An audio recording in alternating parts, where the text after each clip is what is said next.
اسی طرح انہوں نے اپنے نام کے ساتھ ایک مروندی لگایا ہوا تھا۔ آپ کے آباء و اجداد عراق سے ہجرت کر کے ایران پہنچے، ایران سے افغانستان پہنچے، افغانستان سے آذربائیجان پہ گئے، اور آذربائیجان کے بعد پھر وہ برِ صغیر میں آئے۔ آپ بھی دنیا گھومتے رہے۔ دنیا گھومنے کے آخر میں، عمر کے آخری حصے میں یوں سمجھیں کہ آپ سرکار سندھ آ کر بسے اور سیون کو ہی اپنا مسکن بنا لیا۔ تاریخ یہ بتاتی ہے کہ حضرت شہباز قلندر جوانی کے دنوں میں 25 سال کی عمر میں ہی وہ کربلا گئے، اور حضرت حسین رضی اللہ عنہ کے روزے پر وہاں پر انہوں نے حاضری دی، اور یہ حاضری ایسی تھی کہ پھر وہ 10 سال ہی وہیں مقیم رہے۔ 35 سال کی عمر میں شہباز قلندر مدینہ شریف تشریف لے گئے، حضرت محمد صلی اللہ علیہ وسلم کے روزے پر حاضری دی۔ صرف حاضری نہیں دی، وہاں پر 6 سال تک جھاڑو برداری کی اور بڑے فخر سے کی۔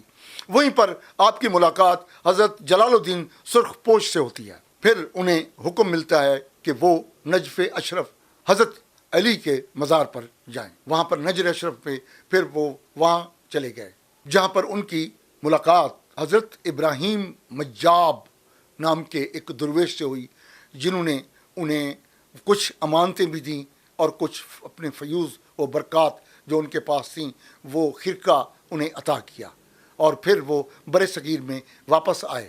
تاریخ یہی بتاتی ہے کہ جب وہ برِ صغیر میں آئے اور یہاں پر سیون میں انہوں نے ٹھکانہ کیا، تو ٹھکانے کی وجہ یہی بتائی جاتی ہے کہ وہاں پر ایک ظالم اور زانی ہندو راجا تھا، کوئی چوپٹ لال کہتا ہے اس کا، کوئی چوپٹ راج کہتا ہے، اس کے صحیح نام کا کوئی مختلف ناموں سے تاریخ میں اسے یاد کیا گیا ہے۔ بہرحال اس کے بارے میں ایک بات تو سب تاریخ دان کہتے ہیں کہ وہ ایسا ظالم تھا کہ اپنے جو ان کی لوگ تھے، اپنی رعایا تھے، ان کو یہ حکم تھا کہ جس لڑکی کی بھی شادی ہو اس کی پہلی رات میرے ساتھ بسر کروائی جائے۔ اس ظلم کا جب علم شہباز قلندر کو ہوا، حضرت عثمان مروندی کو، تو وہ پھر وہیں رہ گئے۔ کہا یہ جاتا ہے کہ انہوں نے، ان کی زبان میں بڑا اثر تھا، بڑی اپنے بیان میں ایک اثر انگیزی تھی کہ انہوں نے پہلے اپنا ایک حلقہ ارادت مندان، عقیدت مندان بنایا۔ جب انہوں نے محسوس کیا کہ میرے پاس ایک مضبوط حلقہ ہے، تو انہوں نے پھر راجے کو پیغام پہنچایا اسلام کا۔ راجے کے پاس اسلام کا پیغام پہنچتے ہی وہاں کھلبلی مچ گئی۔ جب اس کو راجے کو یہ بھی پتہ چلا کہ یہ شخص ایک مضبوط اور وسیع حلقہ عقیدت مندان رکھتا ہے، تو پھر راجے نے بھی آپ کے خلاف، سرکار شہباز قلندر کے خلاف سازشیں شروع کر دی۔ بہرحال آپ سرکار اس ہندو راجے سے لڑتے بھڑتے رہے، وہ ایک لمبی داستان ہے۔ بہرحال آپ کے بارے میں یہ بھی مشہور ہے کہ آپ زمان و مکان کی قید سے آزاد تھے، اسی لیے ہی آپ کو شہباز کہا جاتا تھا۔ ویسے سیون کی سرزمین آپ کی کرامات کی گواہ ہے۔ وہ الٹا ہوا محل، وہ باغ جس میں کوئی پودا، کوئی ہریالی نہیں ہوتی تھی اور پانی کی سخت کمی تھی، آپ نے جا کر ادھر وہاں پر پودا لگایا اور سارا باغ ہرا بھرا ہو گیا۔ وہ آج تک ہی ہرا بھرا ہے، وہ بھی ایک کرامات کی گواہی ہے۔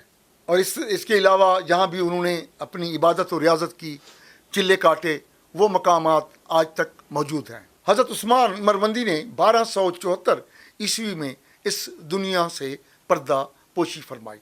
آپ کا جو یہ موجودہ مزار ہے، یہ پہلی مرتبہ سن عیسوی 1356 میں اسے تعمیر کیا گیا تھا۔ ایک اور بات بھی بتا دوں، حضرت عثمان مروندی اور داتا گنج بخش حجویری سے شہنشاہ ایران کو بڑی عقیدت تھی۔ انہوں نے 1974 میں سونے کے دروازے، 2 دروازے بنوا کر ایران سے یہاں بھیجے تھے ذوالفقار علی بھٹو شہید کے پاس۔ تو پھر خود ذوالفقار علی بھٹو نے اپنے ہاتھ سے ہی حضرت عثمان مروندی سرکار کے جو مزار ہیں ان کے وہاں پر وہ ایک دروازہ لگوایا، اور ایک دروازہ حضرت داتا گنج بخش حجویری رحمۃ اللہ علیہ کے مزار پر شہید ذوالفقار علی بھٹو نے لگایا تھا، جو آج بھی موجود ہے۔ آپ سرکار کا عرس ہر سال 18 شعبان کو ہوتا ہے۔